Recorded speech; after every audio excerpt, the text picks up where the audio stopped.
screen. All right. Hey, AoF. This is 𝘧𝘓𝘃𝑗𝑐, AoF. You guys are probably looking on the side of me. With me, I literally have one of my most beautiful friends, Sabrina Shafer. She knows that I am such a girl fan. And she is literally one of the best things that happened to me in data during the pandemic. Oh, thank you. I didn't know that. Thank you. Yeah. Like, one of the things about AoF is like finding like new talent and like seriously, like, and you're not new talent per se, but I know you're kind of new to our data space per se. And like, I'm excited to have you on here. AoF, you guys know I only bring people that I really like. And me and Sabrina are very good friends. And like, what you guys are going to learn today is like, right? So we are having, this is a very different discussion, right, Sabrina? Especially when we end up explaining your background. We're going to talk about today the data leaders go-to-market strategy. Okay. And this is kind of interesting because this kind of came about by me and her doing a catch-up. We were talking about what she's doing with Transformation Continuum. I love her show on LinkedIn. And I was like, wait a minute, Sabrina.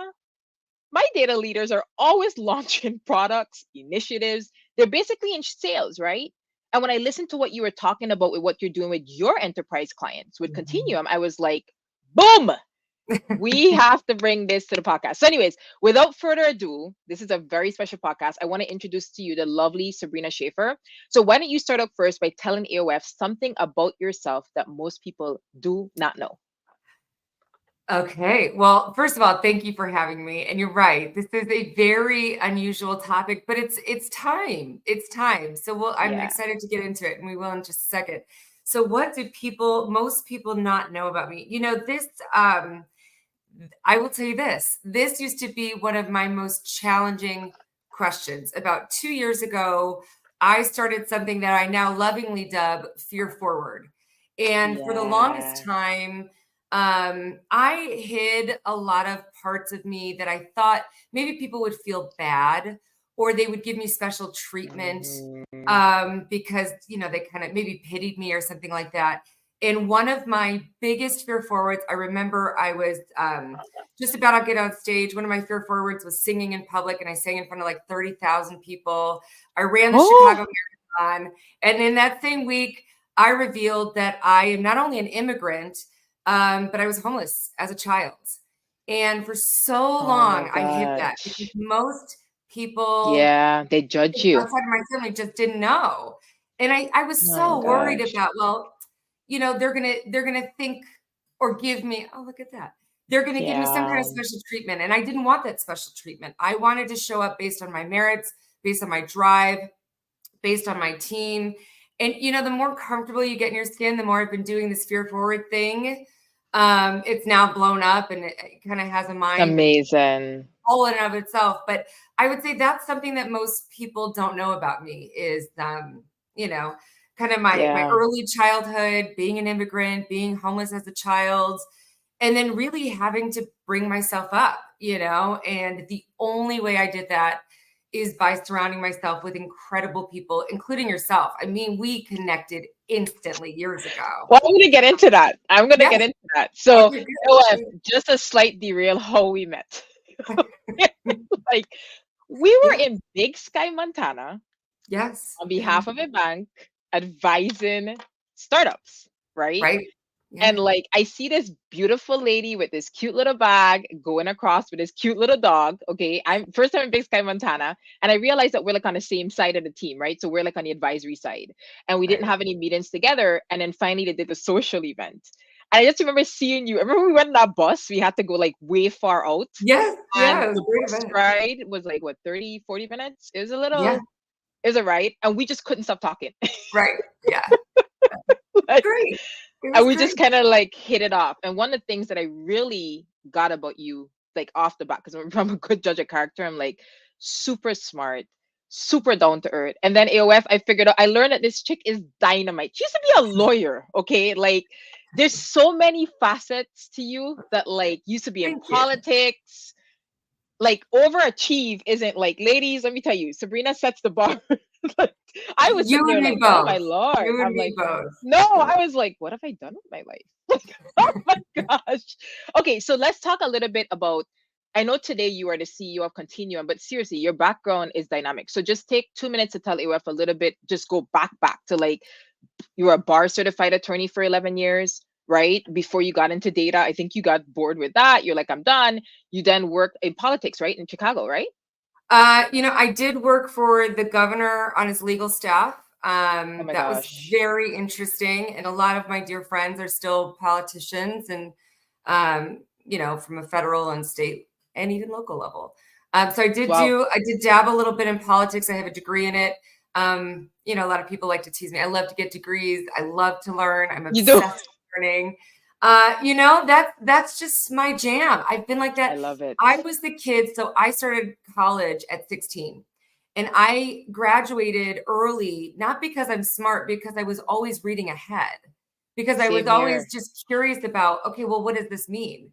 And this was kind of before the days of YouTube when you could just kind of look anything up, or, And Google. Google was Yeah. it was Ask Jeeves Yeah. back then, and Google was kind of becoming a thing. So I was just obsessed with learning. So I started, again, as an immigrant. There was an expectation that I would get perfect grades and go to college, but there wasn't a trust fund. There wasn't money for my books or anything like that. So I started my first company at 16, had a bifurcated sale in my early 20s that paid for law school in my undergrad. And of course, I loved being a lawyer. I still practice a little bit because, who needs free time? But mostly I help parents with special needs children. And in fact, just last year, I wrote a book with 2 judges on teaching parents and practitioners on how do you advocate for children to get an appropriate education. So that's a huge passion project of mine. I sit on the board of an amazing organization that advocates for special needs kids and their families. I also sit on the board of an anti-human trafficking organization that works with Google and Cisco and Deloitte and a lot of amazing companies to get traffic survivors, men, women, and children into safe homes and to get them paid jobs in tech, which is a game changer. Amen. Game changer. So that's a little bit about me. I've been a foster parent. I'm so embarrassed. I was gonna say you've been a foster parent for a while. Oh, Amazing. so old. Yes. Amazing. So I absolutely love that. And if you're following me, you see that I post about how embarrassed I am with how much I personally love it. It's supposed to be for the kids, but it really is life-changing. It's so much fun. And that's kind of my hobbies. I love it. I'm an avid runner and I do a little bit of stand-up comedy just to kind of have some fun. Yeah, we had fun. I mean, we had jokes for the whole event, actually. We got jokes for days. We got jokes for days. Well, guys, again, I think I don't need to add anything else to this. Like I said, she is the full package. And so I'm excited to bring you on here because one of the things I love, and don't get me wrong, I love my dudes. I know our industry is full of men, but like we have dynamic women and they're so like multifaceted and you are one of them. Okay. All right. So let's jump into the topic here because this particular topic for my data leaders and data teams, which is our AoFers, I call them our AoFers. As we hit this economy, one of the things like a couple of years ago, Sabrina, I told you that I did a survey with our data leaders. And one of the things that I learned is that 80 to 90% of the time, a lot of them are actually in sales and they don't realize it. Whether they're selling an initiative, they're selling a book, they're selling a new product, they're selling I want to grow my team, whatever they're literally having to convince people to do something. And so one of the things that I loved about you, and I want you to talk about what you do at Continuum, a specific project, is that I feel that this podcast can help them to learn how to approach a go-to-market strategy about how they're doing it instead of just kind of fall into sales. Some don't even call it sales, but that is exactly what they're doing. So let's jump into Continuum, which is your company, and tell us a little bit more about what you guys do. Yeah. And, my background is in behavioral analysis. I was a behavioral analyst for a little over 10 years. So this all ties in together. I know sometimes sales is a kind of a dirty word, but you're right. We're all in sales. You're all selling something. On marketing. Where to go to eat tonight or, whatever it might be. So a little bit about Transformation Continuum. We go by Continuum. we work with all of the largest hyperscalers and largest vendors, of course, distribution, and then their ecosystem and channel partners to help them go to market. So for instance, you've seen a lot of these latest acquisitions with VMware and Broadcom. We're working with them, Cisco and Splunk, Google and Mandiant. So we work with a lot of these larger organizations on, first of all, how do you go to market? How do you build a go-to-market strategy based on data? And then we help them execute in a matter of weeks. So I remember when a large hyperscaler wanted to go to market with a very large networking company, and they reached out and they said, we have been trying to just build our message, just our message, no content, nothing out there for 8 months. We did it in a matter of 3 weeks. So a lot of this is tied into behavioral principles on how do we do that? How do we bring the right people to the table? How do we use data to say, this is your expected ROI. These are your leading and lagging indicators. And here's why this is important. And then here's how you roll that up to your executive leadership to show, you know, proof of performance, to show success of your program or your launch. So a lot of times we get pulled in when there's a new product, a new solution, or, I mean, the pandemic was one of our biggest years because folks were trying to understand, how do I figure out? Yeah, people had to transform quickly. How do I figure this out? And I need to do it fast. Exactly. Okay, so I love that you talked about messaging, because I feel, again, going back to like that interview I did with all these, I basically interviewed 22 data leaders from Fortune 100 companies. And again, the common theme when I looked at the data was I spent 80 to 90% of my time. Some people said schmoozing, people like, I got all kind of words, but it's sales. Like, it's a dirty sales and marketing word, right? And so one of the first parts of that is messaging. Like, one of the things that I like to say from, I shouldn't be quoting Scandal and 𝗵𝘳𝗱𝗄, but one of the things I took, because people used to tell me I look like her, and I was like, no, I don't look like her. I do not screw the president. But one of the things, highly inappropriate AoF, one of the things that she used to say was, control the narrative. Right. And I remember I teach that in data storytelling. So let's start off a little bit. What are some of the things that data leaders need to know about a solid go-to-market strategy? Messaging, I think, is a start, right? Yeah, messaging is one of the most important starts. And even if you go one step before that, really honing in on your target audience. Who is that specific, you know, audience that you're trying to target? I think a lot of times in my experience, what I notice is that we get so wrapped up in our product or a solution or the acquisition or the demands across the organization or our channel that we forget it's not about us. That's right. It's not about us. Nobody cares. What is your product, solution, team, organization? What are they doing for your target audience? And yes, you can have many, but what I like to warn people is, you know, there's a million things to do for one target audience. Sure, you can pick 2, sure, you can pick 10, but do you want to do 2 million, 10 million things? Or should we focus on that 1 million? Because you're going to have a lot of tasks to really do it properly. Exactly. Right. So it's really understanding, who am I talking to and why does this matter for them? So often, especially now, I'm seeing, as you know, the channel is evolving, distribution is evolving, and the ecosystem within our industry is massively evolving. And this is just the beginning. We all know it. What I'm seeing is that the folks who really get it, they are the least important part of the go-to-market. What they really are is they're just the foundation. They're just the foundation. And they're really trying to help build and solve a problem for their target audience. That's really what it is. So let's take this into real world for my audience. So one of the things that's very common in the data world, and you know this, is user adoption, right? So a common scenario for data leaders is you have a new tool, whatever the tool, forget what the tool does. It's a product, right? And you need to get wide adoption, but you kind of have to pick your first, who are you going to go with? Is there a specific criteria that you recommend to choose that first audience to target before you expand? Let's bring it down to, like, again, this is a masterclass. What are some of the criteria for that audience? Absolutely. And this is like back to my behavioral analyst days. There's this thing called cognitive dissonance in psychology. You're looking for folks who are heavily invested. You can't teach motivation. There's intrinsic. Oh, wait, golden nugget alert. Golden nugget alert. Say it again. You can't teach motivation. It's true. My gosh, it's so good. It's just so good. Yeah. Sorry, go ahead. That was so good. No, you're exactly right. So you're looking for folks that are heavily invested intrinsically. Now, there can be extrinsic factors that are motivating them as well, but you need to find a group that's heavily bought in. And I tend to say start with your A players, because everything else will flow. So if you can start with your A players, start with a smaller group, and be very, very, very clear about what your expectations are, what your ask is, and ask for their input and for them to invest. This is also how we help literally the largest companies in the world go to market. You start with the key stakeholders across the organization, and we start with sales, engineering, data, leadership, marketing. You want all of those key folks at the table, and you want them to contribute.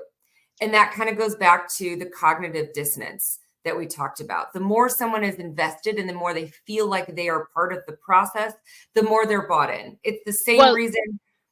That's my thing. Like, what are the signs? Give us the signals. What are some key signals to look for? I want to make this, all our podcasts are master classes. They're practical. So when you say motivation, what is that? Tell it what that looks and feels like. You're looking for someone who's excited when you reach out and say, is this something you'd be interested in supporting? You're looking for folks who are always interested in looking at new tools, or there are people in your organization who are going to be looking at the latest products, who are tech junkies, who are data junkies. Yes. Look for those people who are highly motivated for the organization's success, for the product success, even for your own, if they're invested in you, in your success. You're looking for people who are highly intrinsically motivated. And a good way to do that, to figure that out, is start with a survey. It's a free, cheap way to get some data and figure out who are my key stakeholders that we can pilot with. Start with a survey. Okay. So step one is start with a survey. I want to ask you what questions to ask, but start with a survey. And then you're looking for people that through that survey are highly motivated. Okay. You've now done your survey. You have your audience. What is next? Next, you want to make sure your communication is very clear. Communication is always important. You want to make sure that the expectations, this is what success looks like. You want to make sure that you're very grateful and thankful for their investment, because it's an investment on their part.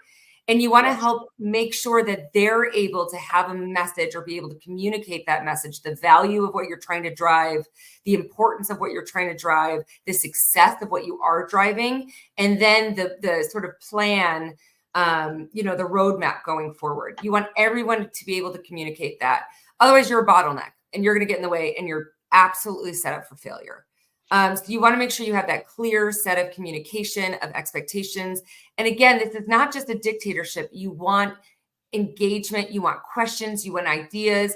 This should feel more like a team just from a psychological standpoint. It's the same, sort of psychology behind this sunken cost fallacy, hey, I've invested so much money in this, I can't give it up. You want people invested.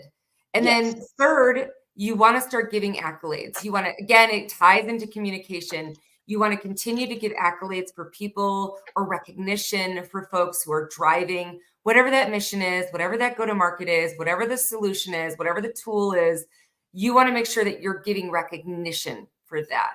You're driving, again, you're indicating, it's interesting from a neurological standpoint, you're triggering the same pleasure center of the brain. Yes. As now you're talking my language. Yeah. But it's again, you can't. I had a mentor tell me this years ago. You can't forget the human element, even in tech, even in data. You can't forget the human element. That's why I love Sabrina.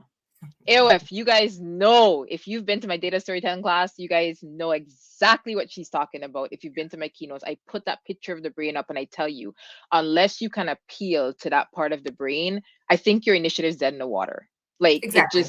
If you can't generate dopamine, right? Exactly. And get people excited, you're done. Okay, so I want to take a quick step back, because the steps I have here, which we went through, is the first step again is make sure you have your target audience. You told us how to do that. I want to step back into clear communication, because one of the things that I did in my career is when I would work with these executives and we're launching like multi-million-dollar initiatives, transformations, you name it.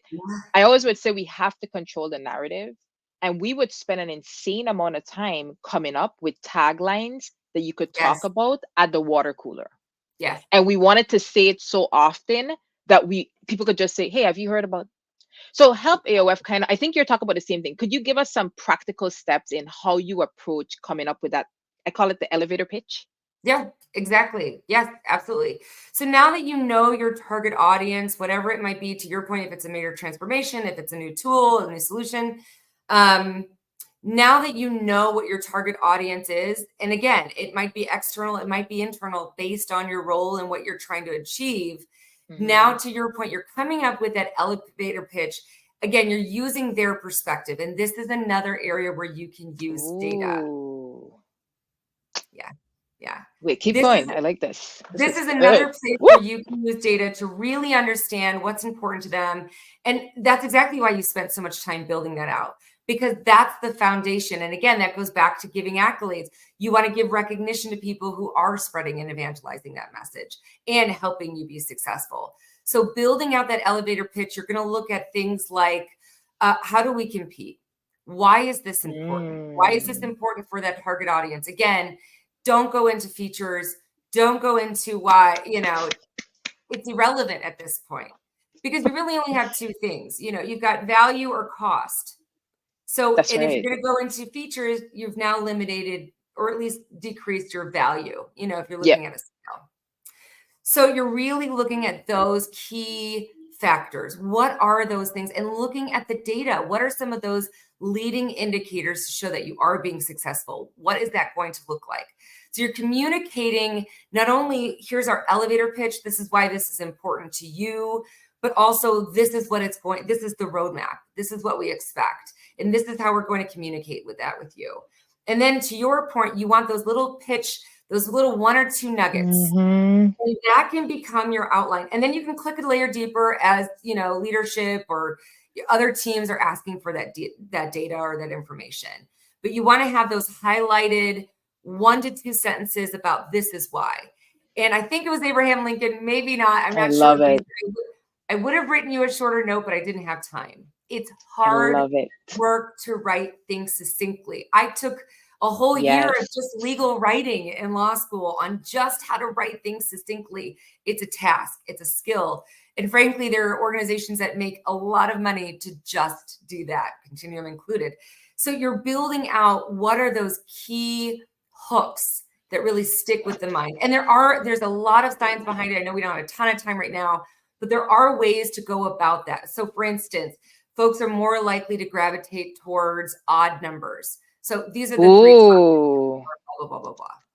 I love these. Keep going. There's little secrets on how do you get this to really stick in people's brains, using positives instead of negatives. You're more likely to forget something that when you say, hey, Miko, don't forget to bring your keys. You're more likely to forget it. I'm going to forget it.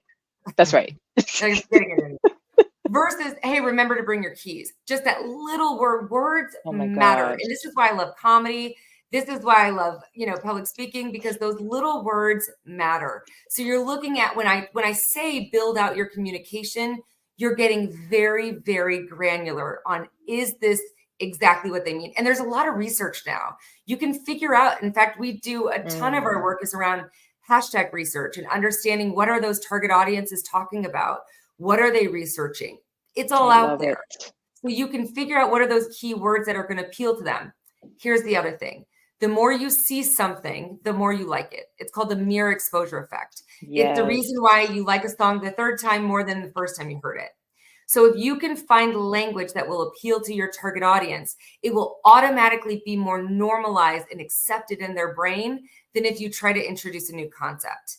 If you can tie in a new concept with something that they're already familiar and like, you're even better. It's this concept called chunking, and it makes it easier for your brain to accept and actually master the information faster. So those are some nuggets on when you're crafting your message. That's the science behind it. Okay, AoF, you guys, I love data storytelling. You guys know how much time I spent doing it, but like Sabrina is blowing my mind right now. There's so many golden nuggets. I don't even know where to start. So I heard use odd numbers. I took that away, right? AoF golden nuggets. Like people are just, they appeal more to 3, 7s, 11s. We see it all the time, right? The second golden nugget I took away from this was you then said positive words. So instead of don't do this, remember. And I think that even goes to dealing with kids. It goes to just human nature, right? People will tend to gravitate and remember positive words better. The third thing I heard you talk about was the mirroring effect. Is that what you said? The mere exposure effect. The mere exposure effect. Something or hear something, the more you like it. Exactly. Right. And so a couple of years ago, and I teach this in my class, they did a study on, for instance, how many touches it takes to close a deal. You probably know about this study. And back in the day, it used to be 7. And then I think a couple of years ago, I reread another study and they said it takes 21 touches before someone feels comfortable or is when to close a deal. Is this something similar to, I don't know if you heard that study before, and they're just talking about any touch point, whether they see you online, they hear your name, you come up in an email, it's up to 21 at this stage, right? And I think it's going to continue with all distractions. And so what I like about what you're saying, and I think this is what I heard, is in that survey that we're doing, there's language that we're going to get from the survey, right? Which is why you should have some open word sentences. You're saying not just do your research, but take that language and the way that that person speaks and make sure you incorporate it into your messaging, correct? Exactly. And the reason why you want to do this survey also goes back to cognitive dissonance. It all ties in. It's the human element. If they're invested and they feel like they're contributing to your message, to your solution, to your go-to-market, all of a sudden now they're invested and they're more likely to continue to invest in it. Yeah, and what's in it for me? And support it.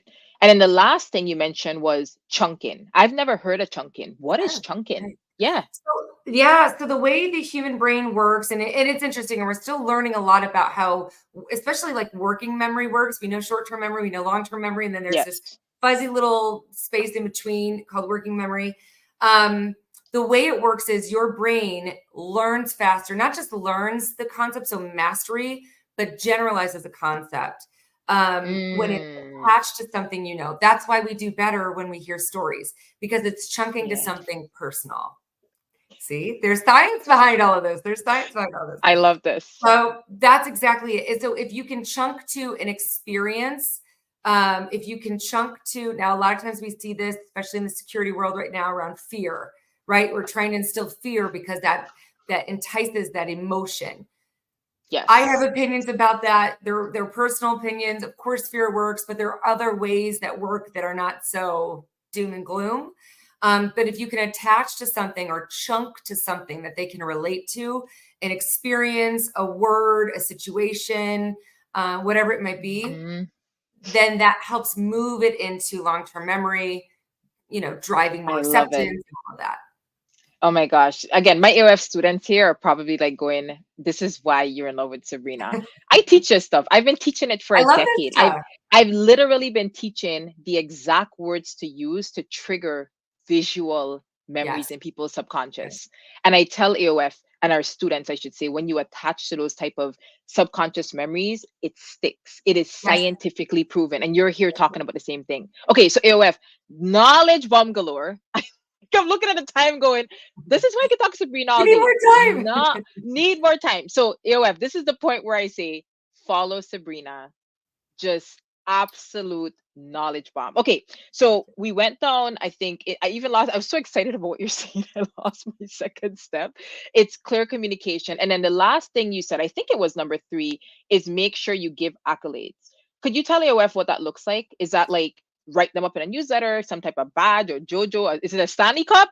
What does that look like? If you got access to a Stanley Cup, yeah, absolutely, sure.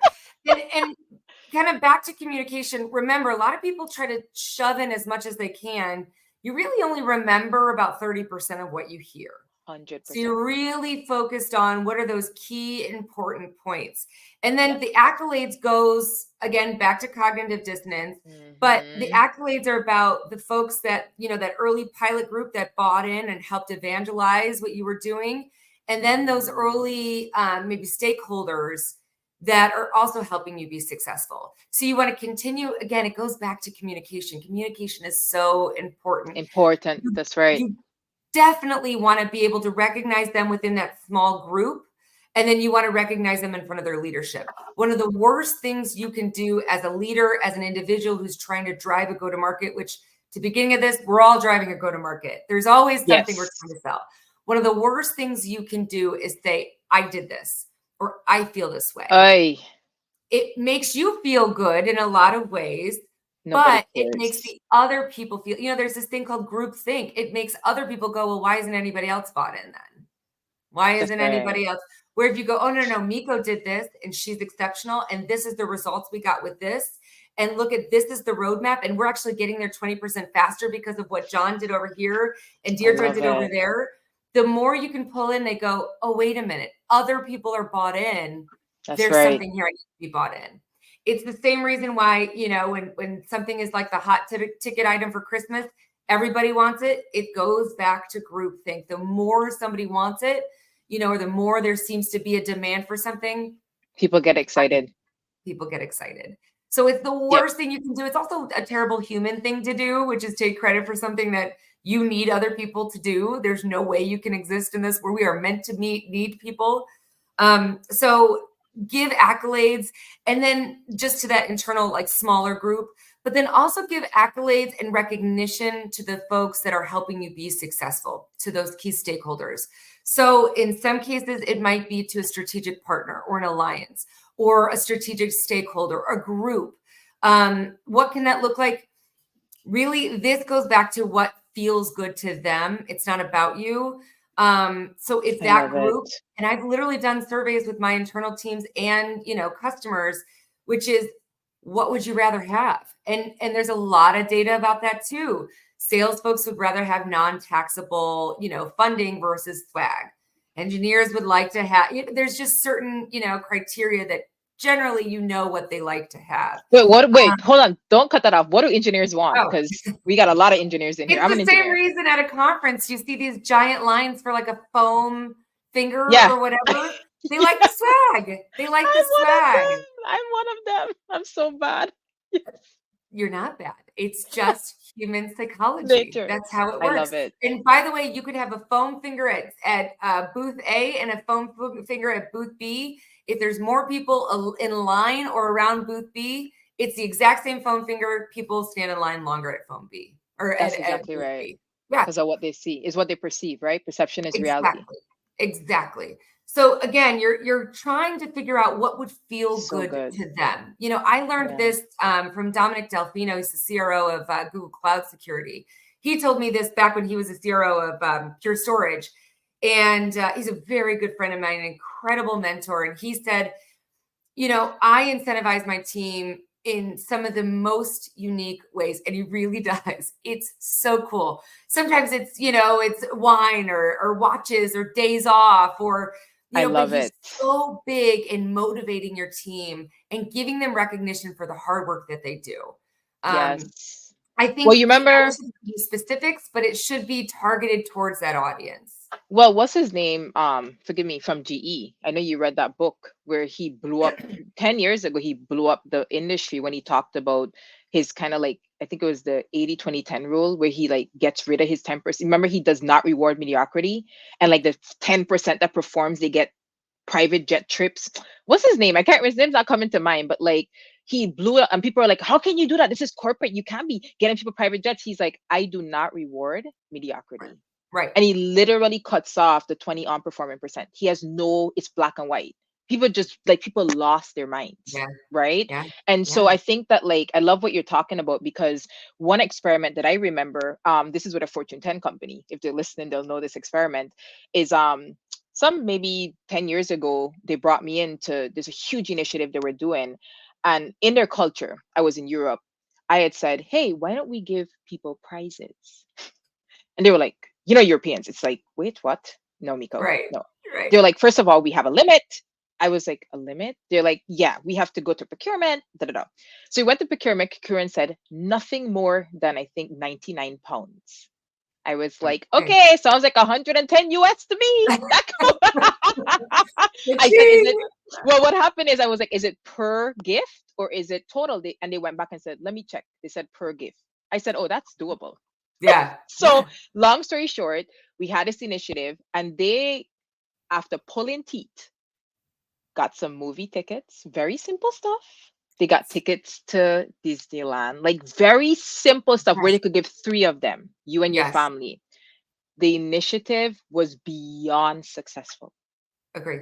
Yep. And because of their culture, they were a little shocked because they're like, for a movie ticket, I just couldn't imagine what people would do for a movie ticket. And I said, but it's the element of surprise.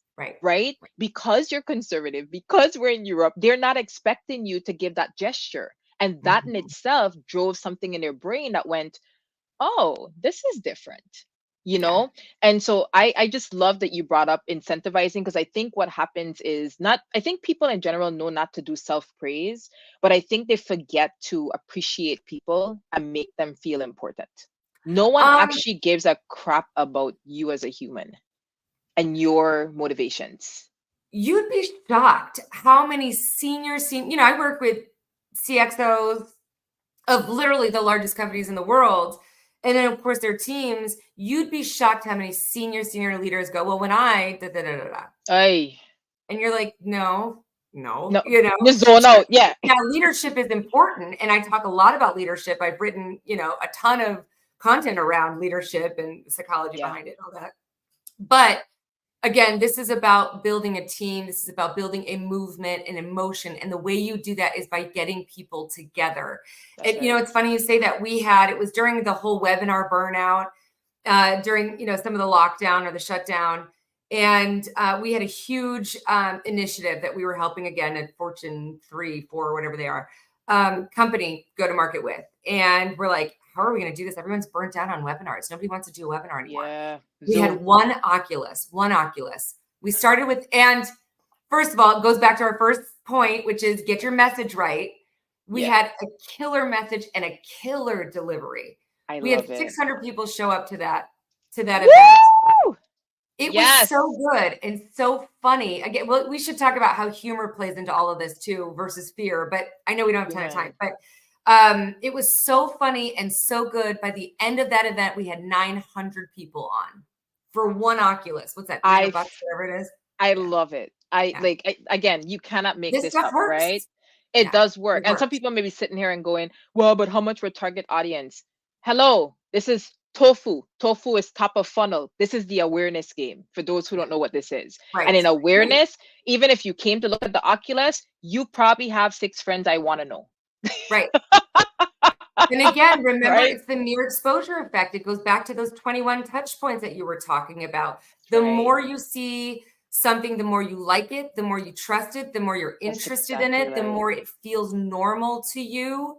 So again, to that top of funnel, I love that tofu, that top of funnel, that's where it matters.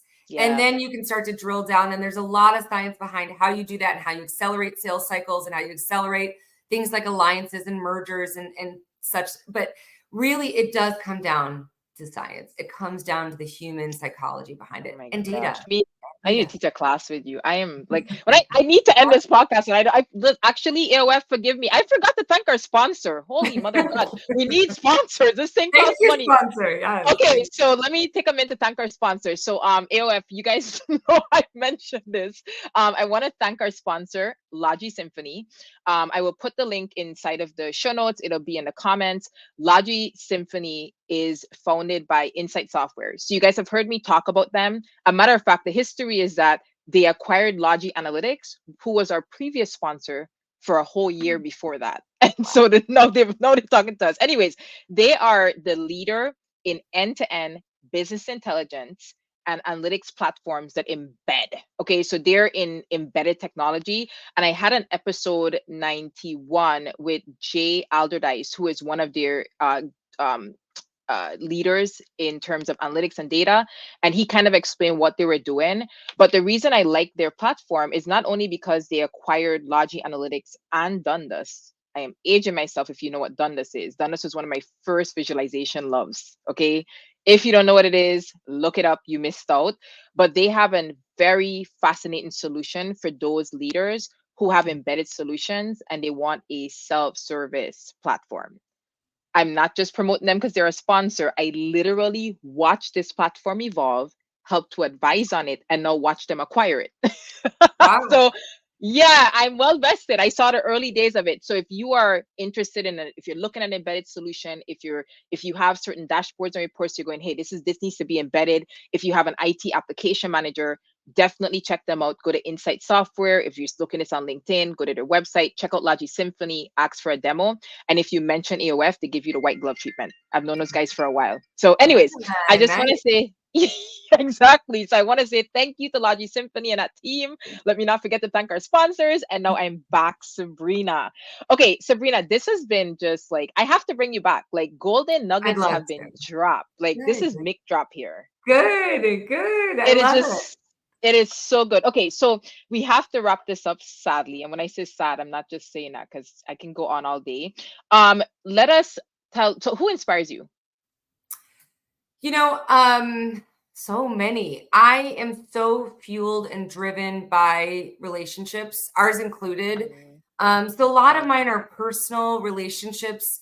One of the things that I'm known for is asking really, what some might say, dumb questions.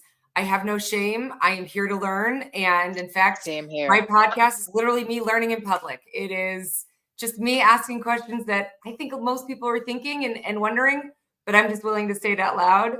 But from like a, more public or notable, I love Brené Brown. Obviously, she's great. Yeah. She's brilliant. She's wonderful. And I really tend to dig into folks who are tied in, again, not because it's what we're talking about, but because of my passion, tied into the data. If you can be tied into data and you can help us understand, what is that intersection of human and technology, and how do we make the two work the best together, then you've got me hooked. So those are my go-tos. AoF, and no, you guys know why we hooked up, right? Like, why this works. You get like, it now. You see it. That explains it all. You guys, there's no further explanation needed there. Okay, so with that said, what is one resource, whether it's a book, a website, that you'd recommend to AoF? Our AoF audience, right? I told you there are data leaders and data teams, forward-thinking data leaders at that. What is one resource you'd recommend to them, and why? I love this book. It is called Influence: The Psychology of Persuasion. It's by a gentleman, Robert B. I'm going to screw up the name. It's the psychology of persuasion, you said? I felt like the psychology of persuasion. It's called Influence: The Psychology of Persuasion. There's a ton of, again, I was a behavioral analyst for a very long time, longer than I can want to admit. And still love it so much. It applies to everything we do right now. It is unbelievable. I've probably read the book maybe 4 or 5 times. I listened to it on the plane sometimes. It talks about really interesting studies. Like there was this bread maker and they couldn't sell it. So they went to, a consultant, and the consultant said, make another bread maker and make it more expensive. And then of course the one that they wanted to sell flew off the shelves. So, and, reciprocity, how when you give someone something, how they feel, in any of it, I can't even go into all the amazing things. You need to read it. It's an easy read too. It's not you can see I have a ton of textbooks behind me. I have a ton of textbooks that I love to read because I like the studies. I want to know, like, what did they do to get this information, But this one breaks it down in a very simple way. And every time I read it, I come back with more information. You can I'm getting it right after. This is great. I would definitely check it out. Okay, and I'll put the link in the show notes, everybody. So just remember, even though you're watching the video live, we are on Spotify, we are on Google Play, we have everything is in audio as well. Because most of our audience, we just started this video stuff, which is new, but most of our audience, our 400,000 plus downloads, are all just audio only. So it will be in the show notes. Correct. Yeah, this is great. All right, and so to wrap this up, where should AoF find you and keep in touch with you? Besides, your show is every week, every other week. In fact, it's every other week. Be a guest very soon. So stay tuned on storytelling and data. It's an awesome episode. So I meet with some of the largest leaders, including some of the CXOs that I mentioned earlier today, across all of the organizations that I talked about that we support. It's pretty incredible. We talk about some pretty breaking news information when I can. Like I just had Jason Gallo on, who's an executive at Cisco, to talk about Cisco's AI strategy that has not even been released yet. And there's Splunk acquisition. So we had VMware on right when the Broadcom acquisition was announced. I think I saw, I saw quite that a was a few of good it. one. It's really good. That was a really good one. I think, we are okay, so constantly LinkedIn. having on those top And it's on folks. LinkedIn, right? Jump on LinkedIn. You're welcome to follow me. It's on YouTube too, but if you want to get in touch with me, Sabrina Shafer, find me on LinkedIn. Yeah, and she's, again, easy to find on LinkedIn. Great show, great information. Sabrina, thank you so much. AoF, like, this is one of those podcasts where I do advise you download it, you give it to your team. You know how many data leaders come up to me? I remember I was speaking at MIT and a data leader came up and he said, your podcast is required listening for every single new employee. Good. The entire season. This is one of those podcasts where AoF, you need to listen again, because she dropped golden nugget after gold. Like this was heavy and I like it. Well, and you're only going to remember 30% of it, unless you listen 7 to 11 times, and then, but we won't get into that science. Well, I'm going to listen to it again. Like I was thinking the show notes are going to be, we try to limit it, but we're going to load it up this time because there's a lot here. So anyways, Sabrina, you're an amazing human being. I literally love you. You're just amazing. Thank you for spending time with AoF. So many people are going to, I think, be inspired. They're going to change the way they're thinking. Even if you're not a data leader, I think the data team, they're always trying to sell their little solution or whatever it is. Data scientists, there's so much in here. Thank you so much. And I hope we can have you back in like a year or so, another season, and let's see what you're doing with Continuum. Okay, AoF, you guys, thank you so much. We did run over a little bit, but please connect to Sabrina. Please check out her show. 𝘱𝘓𝗺 is an amazing show. She actually has 2 shows. So when you go on her profile, you guys can go in and see them, and please connect with her. AoF, you guys know I tell you, you guys are the results of the 5 people that you spend the most time with, and you've almost spent an hour with me and Sabrina. So you know what I ask of you at AoF. I not only ask you to share this with your team, share it with other people, but I ask you to take action. There's a lot in here. Do not just sit down and smile and ask questions and watch Miko and Sabrina and it was fun. I am not doing this for fun. That's why I have a sponsor. I'm doing this so that you guys can get further in your career. All right. So I'm looking for AoF. We are action takers. Take action. Step 1, connect with Sabrina. Step 2, go back, listen to the podcast, go through the notes. She gave you step by step. Get to work. All right. I love you guys. See you guys in the next episode. See you next time. Thank you.